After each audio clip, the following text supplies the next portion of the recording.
Okay, I believe we're ready to get started, and thanks for giving us that moment there where Ann could get that copied. This is the October 11th, 2018 meeting of the Jefferson City Planning and Zoning Commission. My name is Chris Jordan, and I'm the chairman of this commission. I would like to remind all commission members and audience members to please silence their electronic devices. And I would ask that all the commission members remember to turn their microphones on when speaking, as well as those in the audience when you come forward to speak at the microphone, to speak loudly and into the microphone. With that, we will start with introducing ourselves. We have our council liaison this evening. Good evening, everyone. Carlos Graham, City Council Liaison to this commission. Michelle Mahoney. Mike Lester. Jack Deacon. Penny Quigg. Ann Stropman, City Staff. Chris Yarnell. Dean Dutoy. Dale Vaughn. Blake Marcus. Hank Vogt. Eric Barron, City Staff. Ian Zollinger, City Staff. Sonny Sanders, City Staff. Brian Wolford, City Staff.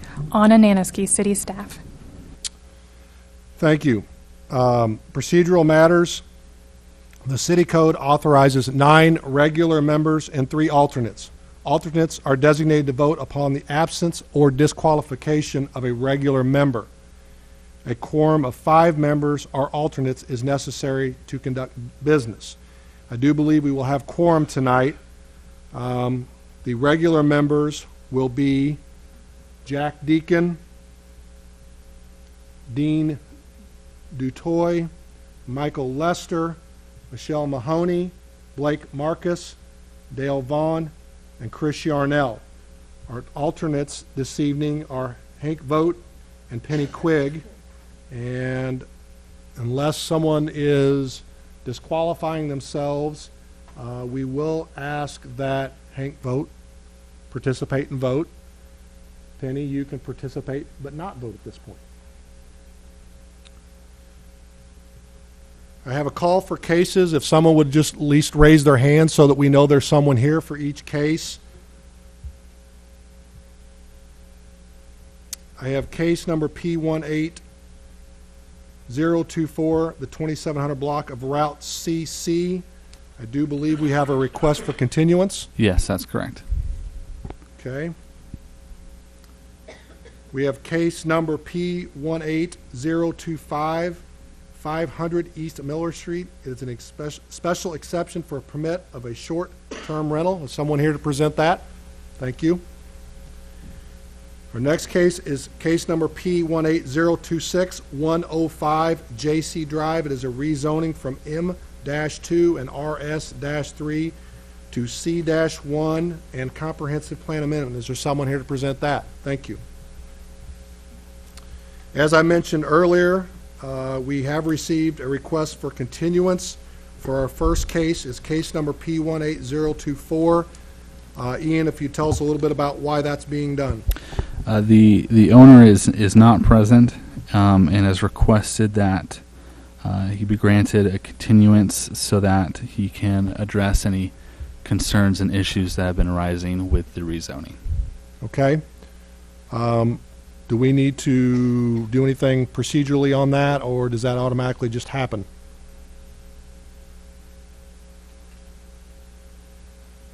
And we're going to send out letters again to inform the property owners in the affected area, and it should be presented at the November 8th Planning and Zoning Commission meeting at 5:15 p.m. here in these chambers. Okay. With that being said, does this body need to do anything procedurally as far as accept that, or do we need to vote on it? No votes necessary. The chair can just accept the continuance. Okay. I will accept the continuance for case number P18024, 2700 block of Route CC, the rezoning. Ian, I believe you said November 8th at 5:15 in this room? Yes, that's correct. Okay. Very good. We will do that. Mr. Chairman, Yes, if sir. I may.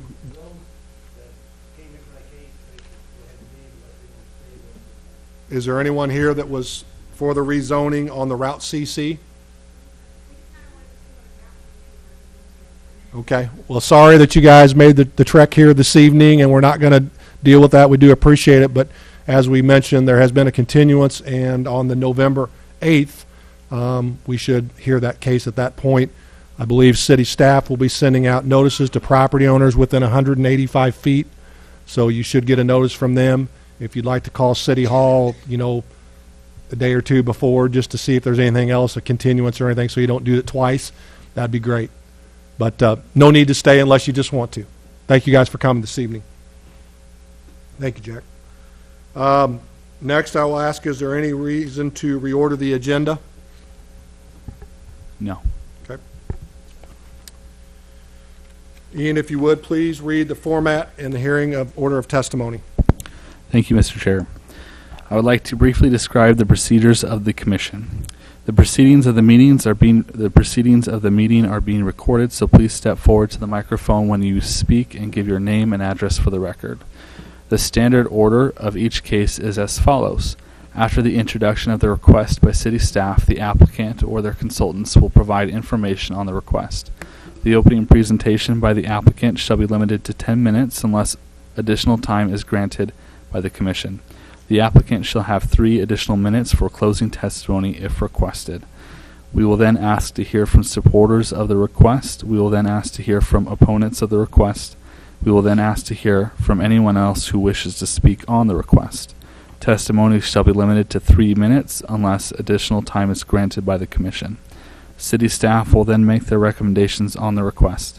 In order to reduce the time necessary to hear an application, reference to printed material, including staff reports and applicable findings, shall not be read into the record unless directed by the commission. The commission will close testimony from the floor. The commission will then discuss the proposal, then publicly make its determination with reasons. The form of the motion shall be positive, that is, the motion shall be made to accept the request as presented, or with modifications, stipulations, conditions. A final vote will be taken with ayes in favor, nays opposed. The chairman shall announce the results of the vote, specifying the number of votes cast in favor and the number of votes cast against. The following documents are entered as exhibits for all items under consideration at this meeting. The City Code of the City of Jefferson as amended, the Comprehensive Plan and Land Use Map, copies of applications under consideration, a list of property owners to whom notices were sent, the affidavit of publication to the public notice in the newspaper, copies of drawings, plans, and or renderings under consideration, letters or memoranda from staff, staff reports, minutes of proceedings, correspondence or other materials submitted by the public or the applicant, rules of procedure for the Jefferson City Planning and Zoning Commission. These items are public record and available for inspection in the Department of Planning and Protective Services or through the office of the city clerk.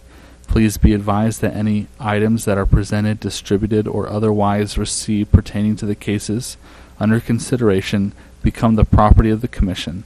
This includes any photographs, drawings, petitions, and letters. Thank you, Mr. Chair. Thank you, Ian. Next, we'll have the adoption of the agenda. As mentioned, there's no need to reorder, so we are ready. I will entertain a motion. We have a motion and a second. Is there any discussion? All in favor? Aye. All opposed? That carries.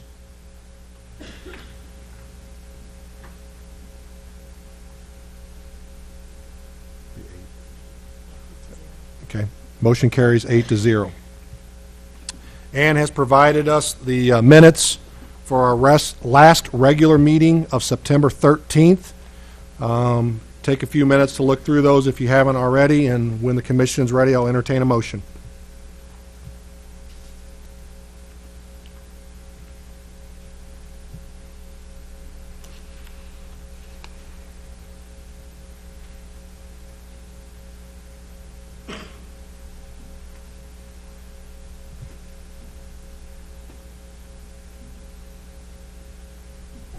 I move that we approve the minutes as submitted. I have a motion and a second. Is there any discussion? All in favor, say aye. Aye. All opposed? Once again, that motion carries 8-0. We do have some communication this evening.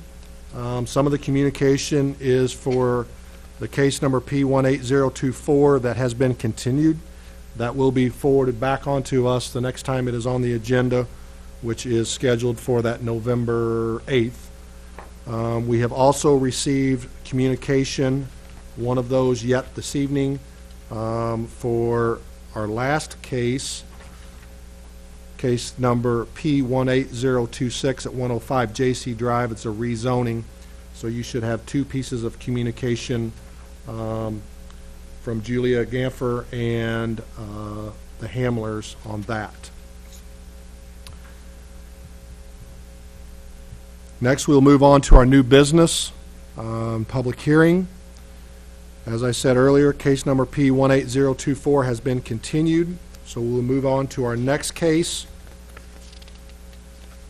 That is case number P18025. It is at 500 East Miller Street. It is a special exception permit for a short-term rental. Ian. Thank you, Mr. Chair. Just to go over short-term rentals just again, earlier this year, the city code was amended to allow for short-term rentals with a special exception permit. The new section of city code outlines a couple of items for the commission to look at and consider when approving these permits. Mainly the type of rental. It's a short-term rental either of the whole home or just a rental space. The signage, parking, and also it's important to note the special exception use does not allow for receptions, parties, or weddings. And it's also important to note that the special exception permit does not stay with the property. If it is sold, it does not transfer to the new owners, and any new owner would have to apply for a permit. The location of this proposed special exception permit for short-term rental is located here, just down the street, at the intersection of Jackson and Miller. The zoning of the property is RA2, high density residential. And here's an air photo of the property. And that's really all I have. The applicants have asked their friend to come and help them present. They're not here this evening, but she will answer any questions. I can answer any questions as well. All right. Thank you, Ian. Do any of the commission members have any questions for Ian at this point? Okay. If you would, please come forward, state your name and address for the record, and let us know a little bit about the project. Absolutely. My name is Kim Bryant. My address is 33085 Shooters Club Road, California, Missouri. And I'm actually Aaron Clark's mother and Aaron Clark's mother-in-law. They're Aaron and Aaron Clark, which is really funny. But anyway, that's who I am. Okay. We are very excited to get your approval on this short-term rental project. This house has great historic value in the neighborhood and was actually in a state of construction when my daughter and son-in-law bought it last year. They have completely restored the entire home, so we will be renting the entire home. They do not live there. So when we were trying to decide if we were going to sell the house restored or if we were going to rent it, we realized we didn't want people to tear it up. So doing a short-term rental allowed us to continue to be in the house and take care of it and use it as a wonderful place for people to stay when they come to visit Jefferson City. We plan to promote local business and restaurants. We will not be serving food. We will only be using it as an overnight stay, or they can rent for a weekend or a week or whatever the case may be. But we look forward to working with other businesses in the area and promoting it that way. Awesome. Yeah. Do any commission members have any questions for Ms. Bryant? The owners live in Jefferson City, so they're on hand. They do, yes. Actually, I'll be managing all the rentals, and then I have another maintenance person who will be also available to assist if there are any problems. So there will be two of us, plus them. They actually own a home in St. Martin's. Their daughter goes to school at out in Apache Flats. They actually own, I think, 5 homes in Jefferson City, so they're good to have around. Any other questions for Ms. Bryant? Thank you for your testimony.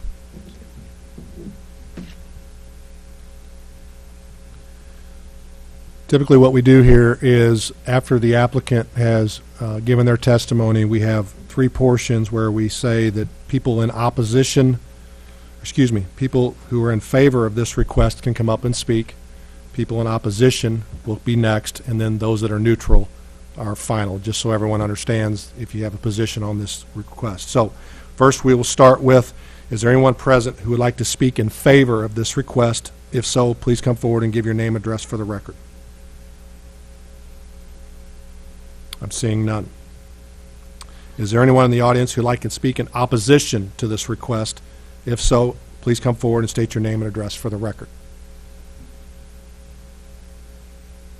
Seeing none. Lastly, we'll ask, is there anyone who would like to speak on this request? If so, please come forward and state your name and address for the record. Seeing none. At this time, we will close public testimony. Ian and I will ask for your staff report.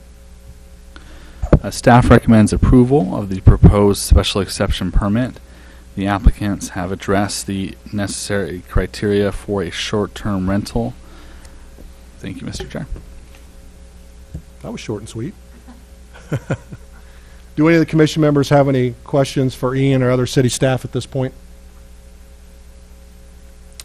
Okay. At this point, we will entertain a motion. I move to approve the request for a special exception permit for the short-term rental. Second. We have a motion and a second. Is there any discussion? All in favor, say aye. Aye. All opposed. The motion carries 8-0. Ian, will this be forwarded to the city council? Yes, this will go before the city council for a final vote on November 19th. That's Monday, November 19th at 6 p.m. here in these chambers. And it is also a public hearing. Okay.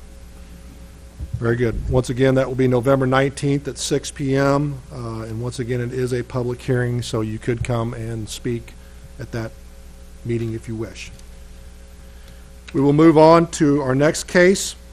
It is case number P18026, 105 JC Drive. It is a rezoning from M-2 and RS-3 to C-1 and a comprehensive plan amendment.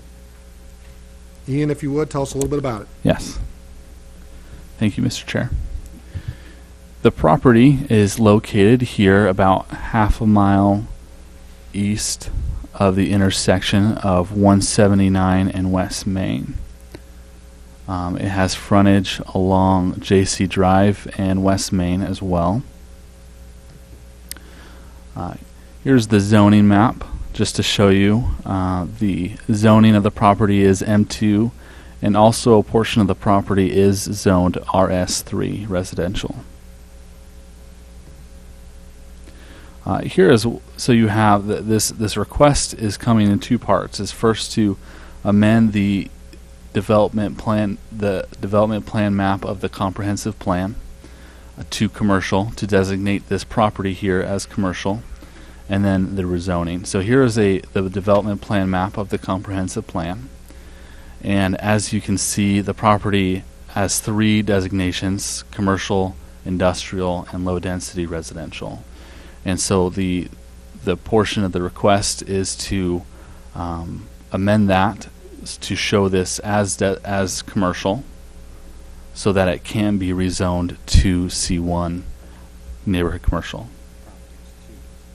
Yeah, it has 2 designations. Yeah, and the neighboring property here is designated as commercial, so it is bordering that.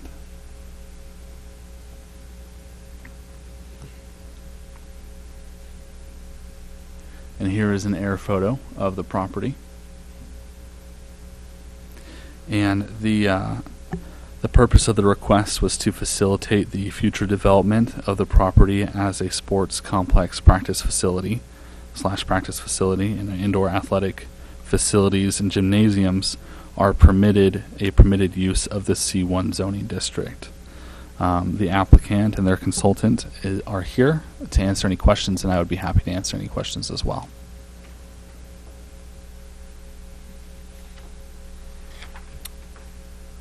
Thank you, Ian. Do any of the commissioners have any questions for Ian or other city staff at this point?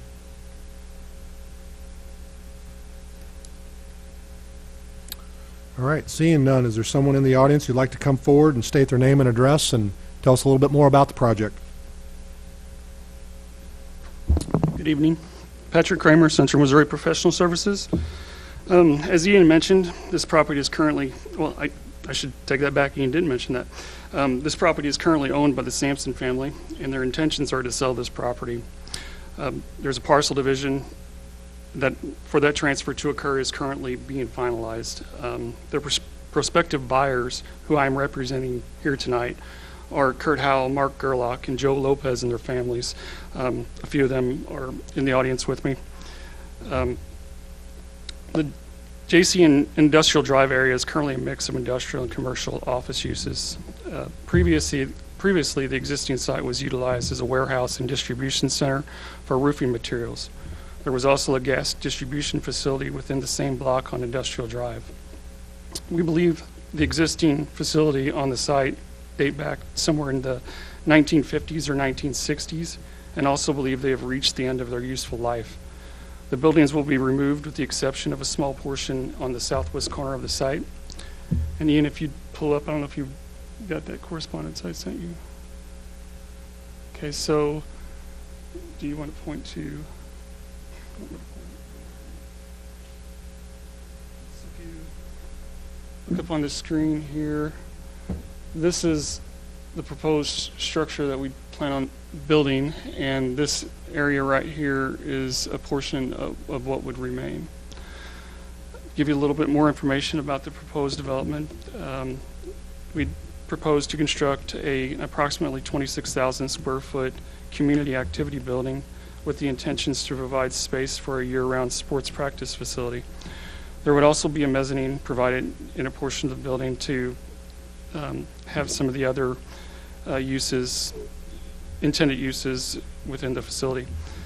The current plans for the facility would encompass 8 to 10 batting cages, 3 volleyball courts, 2 junior high basketball courts, and 1 high school basketball court, with amenities to include locker rooms, child care, concessions, multi-purpose space, and viewing areas. There's also plans to include an exercise studio, yoga studio, and healthy food vendor. As was stated, the proposed zoning is C1, neighborhood commercial, and we believe that zoning classification and the use would be a good buffer to the residential properties to the east and be less intensive use in this area. Site plan details are limited at this time because of the stage of development we're in, but all public and community facilities are available and adequate for the redevelopment. Parking is proposed along JC Drive, and a parking addition is currently proposed along the north side of the building along West Main Street to accommodate the site and its uses. All code requirements will be addressed within the site plan review process to include stormwater, water quality, lighting, sidewalks, and buffering. A type B buffer yard would be required between the residential and C1 zoning district. We would propose at this time to use a combination of small canopy trees, natural and open space buffering for that buffer yard. At this time, a traffic impact study is not anticipated for the redevelopment. And in closing, we feel this is an exciting project for the city. There are limited facilities of this nature in Jefferson City. Therefore, we believe the project will serve an unfulfilled need for the community. And with that, I would entertain any questions you may have. Thank you. Do any of the commission members have any questions for the applicant at this point? Thank you. Thanks. Once again, we will open this up to anyone in the audience, and we will once again do those in favor, those opposed, and then those neutral. With that being said, I will ask, is there anyone in the audience who would like to come forward and speak in favor of this request? If so, please come forward and state your name and address for the record.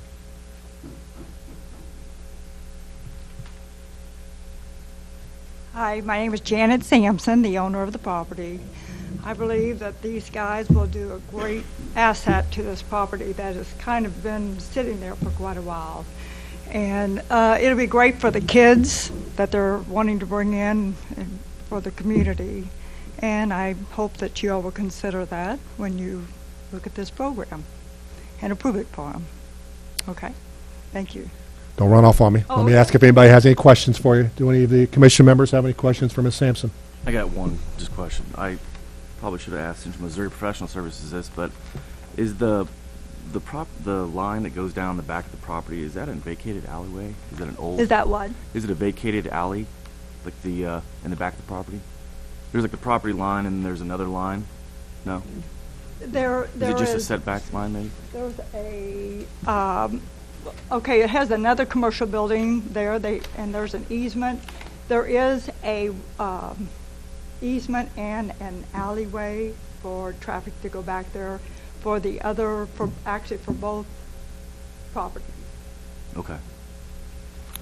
And the other commercial building, they do use that. to bring It the just looked truck like in. the Hamler's property, the driveway looks like it continues on. I was just curious if that's, I guess it does. Labeled here Is that is back? Chat Drive, it actually is called Drive.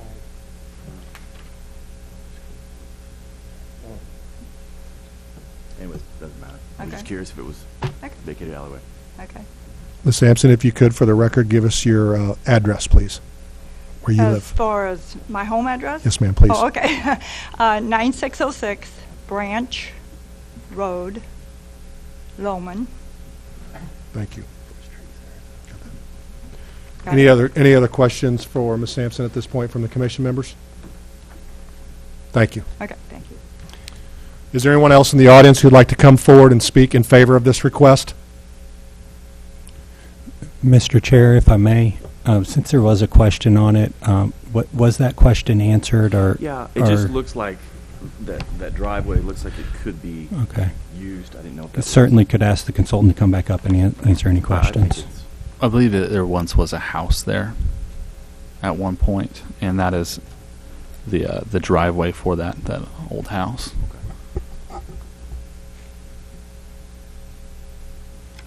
Yeah. Okay.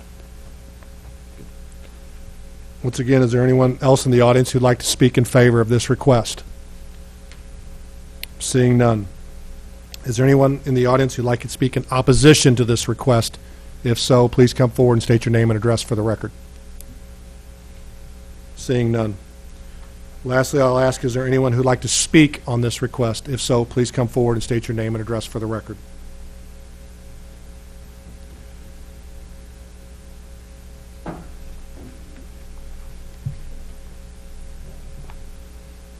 Good evening. My name is Joe Lopez. My address is 417 Highland Way in Jefferson City.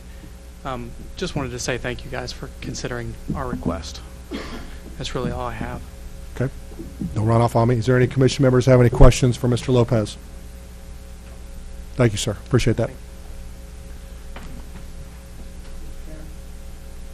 To answer his question about that driveway, I remember now, that was a house there that was moved down onto Norris, almost think it's onto Norris or somewhere, so that was the driveway for it. Goldammer's moved it, that was a deal.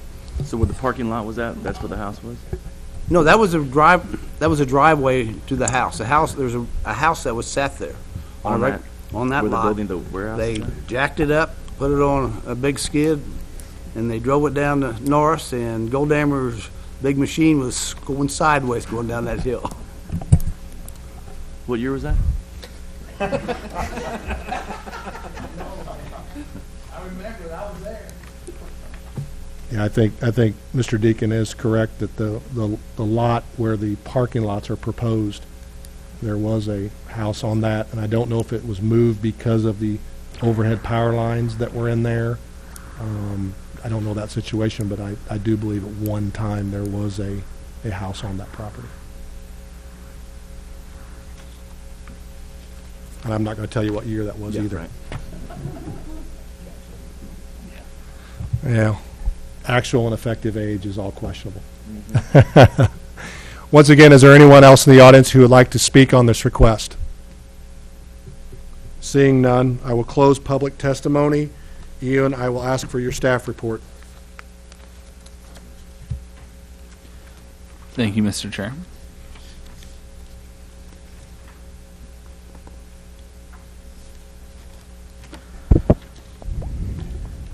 So there are two motions, and for the comprehensive plan amendment, while the intended use of the property is currently industrial, the development plan map of the comprehensive plan calls for adjacent property and property along West Main Street and property along Industrial Drive as intended for commercial use. The proposed amendment would allow for a less intensive uses than the current industrial designation. The proposed amendment to the development plan map of the comprehensive plan would also apply to the portion of the property that is designated as low-density residential. Staff recommends approval of the request to amend the development plan map of the comprehensive plan to show the property as commercial. And for the rezoning request, the request to commercial zoning would be a benefit to the area and allow for less intensive uses in the area. And staff recommends approval of the request to rezone the property from M1, M2, and RS3 to C1. Thank you, Ian. Do any of the commission members have any questions for Ian or other city staff at this point? Correct me if I'm wrong, but we're going to do this in two motions separately. The first one would be to approve the comprehensive plan amendment. If that is approved, then we would move on to the rezoning. Yes. Okay. At this point, I'll ask the commission members one last time, is there any questions for city staff? And if not, we will entertain a motion for the comprehensive plan amendment. I would move that we approve the comprehensive plan amendment request to show the 2.08 acres of property in question as commercial on the development plan map of the comprehensive plan. I have a motion and a second. Is there any discussion? All in favor, say aye. Aye. All opposed? The motion carries 8-0. Secondly, we will entertain a motion to approve the rezoning from M-2 and RS-3 to C1 when the commission members are ready. I'll try this again. I move to approve the request to rezone the 2.08 acres of property in question from M2 and RS3 to C1. We have a motion and a second. Is there any discussion? All in favor, say aye. Aye. All opposed? Motion carries 8-0. Once again, this will be forwarded to the City Council for a public hearing. That will be at the City Council level on when? November 19th. November 19th. At 6 p.m. 6 here. p.m. this room. Yes. Very good. Once again, that will be a public hearing.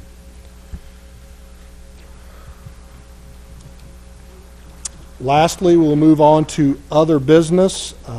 City staff will give us updates on our prior cases. Thank you, Mr. Chair. So at the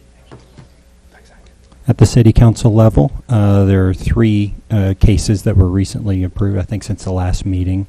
The first I'll touch on is the what we refer to as Southside Rezoning Number 1. So the 140 property, or 139 properties, I believe it was, rezoning and downzoning of those from RA2 down to a single family designation that was approved by the City Council, and so that neighborhood has now been downzoned to a single family status. Second is the Jeff City Manor property at 1720 Veith Drive. That was a proposed rezoning from an RS2, a single family, district to an RA1 high-density residential that would bring that was essentially non-conforming nursing home use into conformance with the zoning category of the property. Was approved by the City Council. And then Central Electric Power Cooperative property at 2106 Jefferson Street, if you recall, was a rezoning of some recently acquired property that they had that was adjacent to some residential areas, and then also a PUD plan to lay out a pretty major redevelopment of their property. And that was all approved by the City Council. And that is all. So. Any commission members have any questions for Eric about our prior cases and updates? Thank you, Eric. We have a presentation on the South Side Neighborhood Rezoning 2. Is that correct? Yes, that's correct. Okay. Okay, so as Eric mentioned, City Council approved the first South Side rezoning, which is this blue area, number 1. So it's full steam ahead for number 2. And this is all working towards implementing some of the goals that are in the historic Southside Old Munichburg District neighborhood plan. So here's a little refresher about the land use recommendation from the historic Southside plan. The tan indicates a single-family zoning, and then this big bold black line here is the proposed rezoning that city staff is proposing today. So then the current land use, the current zoning, excuse me, is RA2, a multi-family residential, and then this RD, residential duplex, and then a very small portion of C2, which is general commercial. The proposed rezoning would be from the RA2, RD, and C2 to RS4, a single-family residential zoning. And similar to the first South Side rezoning case, this is a predominantly single-family residential neighborhood that is within the multi-family residential zoning district. The RS4 is even sandwiched in between these two districts, so the proposed rezoning would bring the existing properties into a zoning district that is more representative of their existing use. Here is a land use study of the area, which shows why this is an appropriate action. I want to call your attention to all of the green properties, and those are single-family homes. The red, which are single-family homes which have been converted into multi-family structures, and then the sort of this wine color and this blue color here, oh, and there's one down there, which are multi-family units that were built for that purpose. Here's our rezoning plan, and this rezoning plan is a little bit more complicated than the first because of areas like this apartment complex on Ashley and then this apartment complex on Dunklin. So there will be small areas of this neighborhood that will remain in their high-density residential zoning district, and that is to preserve their existing use. The same goes for this little guy right here. He will remain C2 to preserve its existing use as conforming structures in this district. Again, the proposed rezoning will bring the properties into a more proper use for their existing use, and it will also help preserve the single-family characteristics of this community because it will prohibit the conversion of single-family homes to the multifamily dwellings. Yeah. Yes.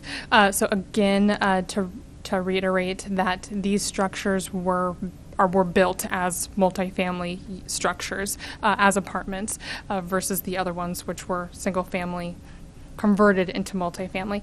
And same goes for this C2. It's an auto detail shop. It's a small auto business in this commercial district built for that purpose.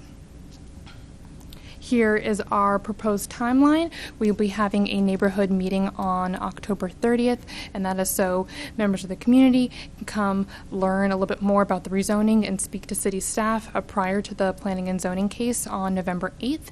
And then the city council public hearing will be on Monday, December 17th. So if you have any questions, I'll be happy to answer them. Have you all determined the location for the neighborhood meeting? Yes, it'll be here in the city council chambers. Okay. Any other questions for city staff? So I guess I'd have to see the map again, but I guess the gaps between those different areas, I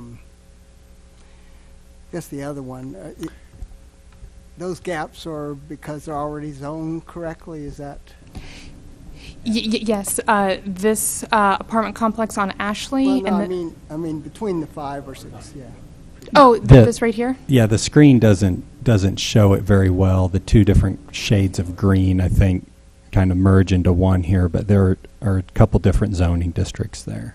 Okay, and I really was talking about the different, I think you have 5 different sections that are being rezoned.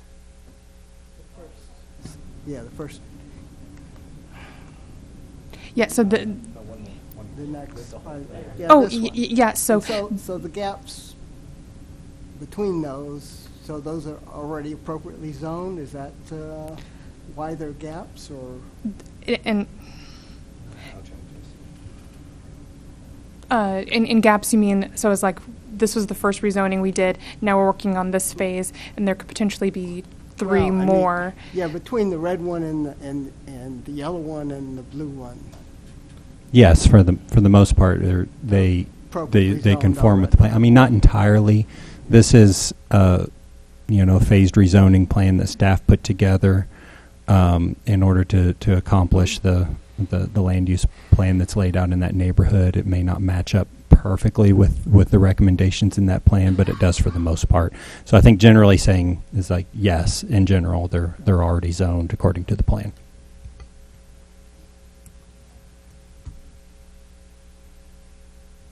Good? Okay. Any other questions? Thank you. Next, we will move on to the presentation of the 2045 Metropolitan Transportation Plan Development, 2045. It just flows trippingly from the tongue.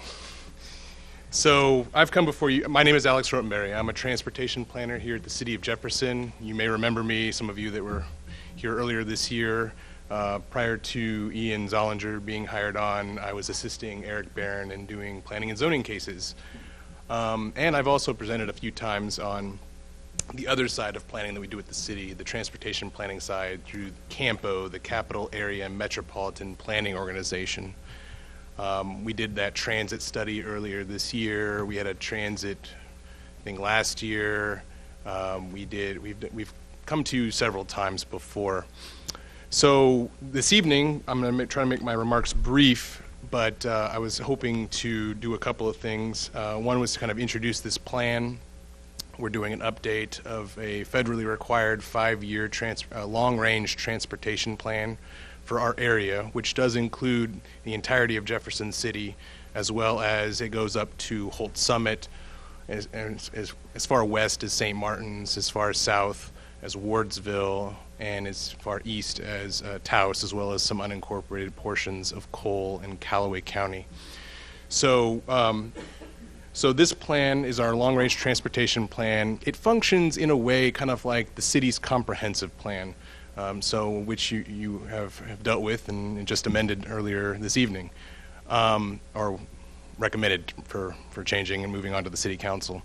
So this is kind of looking at the transportation network as a whole for our entire region, and kind of looking at where will we be in approximately 30 years' time. So the 2045 is intentional. We're looking forward in time and trying to figure out a couple of different things. One is, how is this region going to develop, not just population-wise, so how many people will be showing up, how many people will be here in 2045, but also where will employment centers be? What kinds of changes can we anticipate and what kinds of things might we not be able to anticipate in terms of the growth of this region.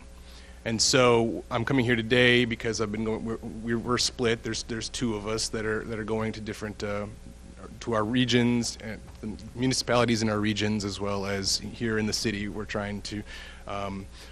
We're doing a survey right now. I placed a couple of cards out. These little guys. You may have seen them when you were sitting down this evening. It has a URL for the website that we've created specifically for this project. We have a survey open for the entirety of this month, in which we're asking kind of questions like I was talking about. So, what kinds of problems are in this area right now? What kinds of things might affect future growth in this region? What are your driving habits, or what are your commuting habits? It's a survey that kind of trying to figure out what we have now and what we think might affect the future. So we're doing something a little bit interesting with this particular process, and something that's called scenario planning. So we've just developed our first scenario with help of our consultants, and it's called a trend scenario. So essentially it's like, well, historically speaking, the population of our area has grown by this percentage. And so we just extrapolate out to 2045. And we look at the number of jobs in this area, and so when we look at the trend of how that's grown, and we extrapolate that out. And so the trend scenario is kind of like, what if nothing changes? What if everything remains the same as things are today and how things have historically grown in this region? And so we've tried to do some mapping, try to figure out where those locations may be. And that information should be available on our website if you're interested in seeing that. We had a public meeting last night where we kind of unveiled some of those maps and some of that information, and we're having another one next week in Holt Summit, that they being another major, the next largest city municipality in our area, and also they're in a different county as well. So we'll be using the information we receive from those surveys, and I hope that you all have an opportunity to take one and kind of let us know your thoughts on these kinds of matters. And we'll be using those to kind of develop some different kinds of scenarios. So based on what we understand are kind of problems today, what happens if we fix those kinds of things? Or, I don't know, perhaps, what happens if a major employer comes to town? How might that affect the growth of our regions? I mean, just hypothetically speaking, I'm not suggesting this at all, but if like an Amazon warehouse or something like that were to come, that would dramatically change the makeup of our region.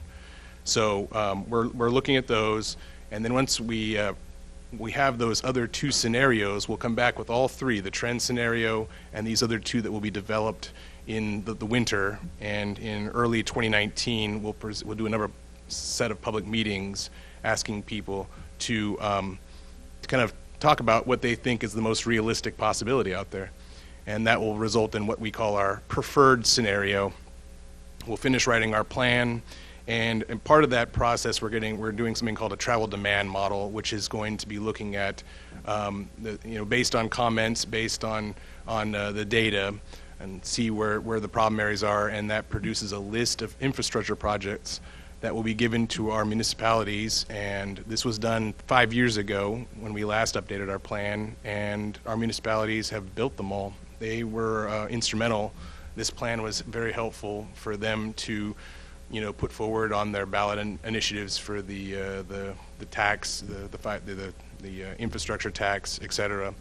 And so this will be another useful list for them to build in the next 5 to 10 years. So I just wanted to request that you guys, if you have the time, to take our survey, and to let people know about the survey so they can take it. So the more survey responses we get, the more statistically significant it is. So, I mean, that's always more helpful for, when we give that information to our consultants. So that's my ask for the evening, and I'd be happy to answer any questions that y'all may have. Yes, sir. Is all of this just data-driven, or are there people that have had long-time relationships with the community and really understand the culture of Jefferson City, how it works, how it doesn't work, how Columbia works, how it doesn't work? Because unless you really understand the culture, all the data in the world not going to really do what you think molasses is going to do that time. Because basically, I hate to use that word, we haven't grown in I don't know how long, and we're not going to grow. We don't have anything to bring people in here to settle. We don't have the technology startups. We don't have what Columbia has, thank goodness, because I don't want Columbia. The only thing I think we could really do to help everything is have a bridge that connects up there by, well, when you drop out of where the glacier was, it's probably about the first or second hill coming towards Jeff. There's a straight line right to the west end of Jefferson City. You can put a bridge there, you connect the two cities, and then there you have your development. But Jefferson City is not going to grow the way people want to dream it to. I've been watching it for, well, I'm 70, so I've been watching it for at least 60 years, and it's the same as it's always going to be. It's just the way it is. I think I can answer some of that. We do have, of course, the Campo board is made up by people who have been in the community and around, and also in the process of putting together this plan, the survey and the data part of it is just one piece. There will be an effort to try to acquire a lot of that information that you speak of. As this thing moves forward, we also hope to bring that data forward to you all as it becomes more evolved. There are certain fairly sophisticated land use type calculations going into some software that we acquired that we believe and hope will be beneficial to planning and zoning type thinking. As the city hopes to begin a new comprehensive planning process here at the Jefferson City level, and then also the other communities within Campo, assisting them in their longer term land use planning efforts. I hope I answered all that correctly. Yeah, I think that's true, and I think that's a major component to the survey part. So please fill out our survey. I think that the qualitative part of this is definitely a major component to this. I think people, I can sit in my office and look at maps and I can look at data all day and I can tell you what I think is happening in the city, but I don't, there is nothing recorded for a near miss, for example, and there's plenty of those on, say, Missouri Boulevard, right? And so, all the quantitative data, in the world doesn't tell the whole picture. And I completely agree with you, sir, that, the qualitative part, asking people their thoughts on this, where do they see problems, where would they like to see solutions, is definitely a big part of that.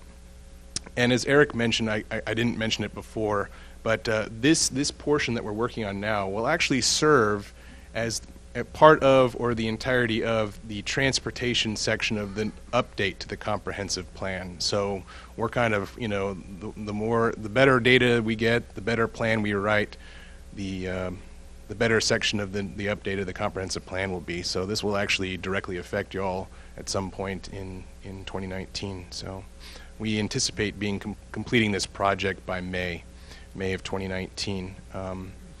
But we're just kicking it off, and this is the first part. We're getting lots and lots of public engagement and trying to get people's thoughts and opinions. But that's the survey. The survey is the way to do it. That's the vehicle, the instrument of telling us what we need to know.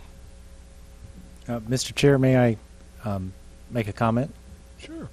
I'd like to add that while this is Campo 2045. We're required to update this plan every 5 years. So if you look at the real important parts and what becomes reality is what is identified in the next 5 and 10 years, because that's when we know when we're going to get certain funding. The past transportation plans like this have fed into the Department of Public Works capital improvement program for such things as where is the intersection beginning to fail, what's the level of service, are any of those stretches of roadway reaching capacity. So while it is good to look forward quite a bit, it's a very important tool for almost the day-to-day yearly type of things, and it will be revisited. So while we try not to get out of touch of reality for 25 years down the road, it is a very useful tool in the short term for not just the city, but also the county and other communities to help their engineers with programming projects that they need. Any other questions for city staff? I have a question.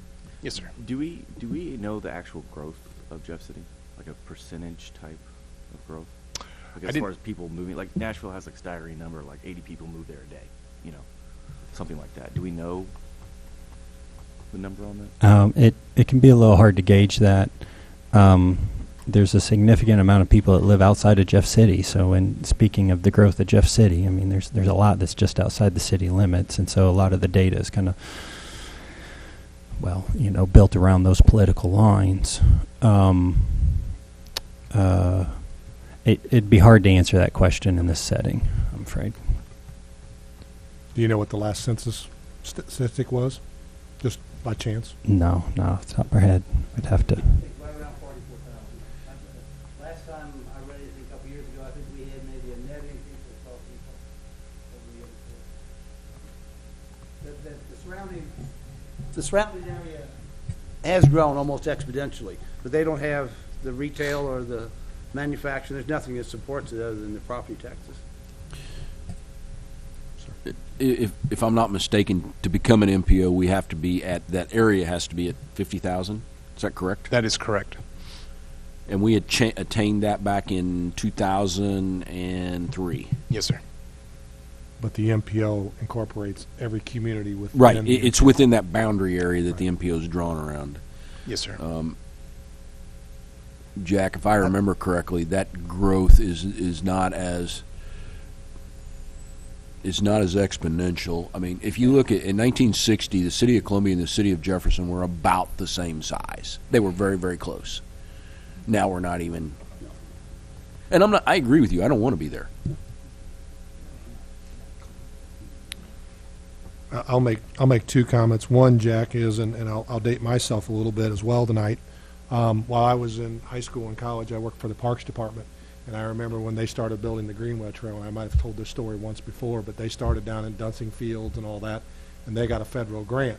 We didn't have the Campo back then, but Parks and Rec got grants through the federal government to put those in. And I remember speaking with Bill Lockwood, the director at the time, and here I am, a high school, college kid, and I looked at him in his face and I said, "You're crazy." I said, "The people in Jeff City will never use this, and this is a waste of tax dollars," and things like that. And you think about today where it's at, and you go from the expressway down to West Edgewood and all that, and we are a hilly community, we have a lot of creeks and all that, but it is a wonderful feature. And even to stretch that a little bit of talking about putting sidewalks in our subdivisions and residential, and as we change and all that, I really think the people of Jefferson City have benefited from that all the way around. Culture is part of it. Forward thinking is another part of it, and you know, sometimes we have to break our old ways. You know, I develop as well, and sometimes you sit there and you look at your dollars, but it's about the big picture sometimes, and ultimately, you know, the things that they're trying to do hopefully are benefiting us. With that being said, our viewing population of this wonderful commission meeting, I'm sure, is off the charts. A few times a year, I do actually get someone that says they watch us and they think we're doing a pretty good job up here. Is there any website or anything that you would like to promote this evening that the general public can go and do this survey? Yes, thank you. So we did create a website specifically for this update of this plan. The URL, the line to type in to your web browser is www.cam, as in mother, PO, 2045.com.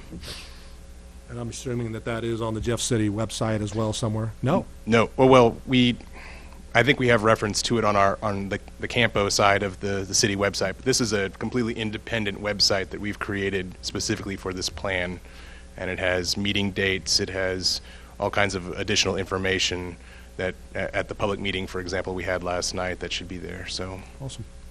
Okay. Any other comments or questions of city staff regarding the 2045 transportation plan?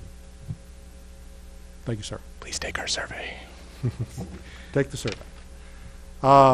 With that, is there any other items from commission members this evening?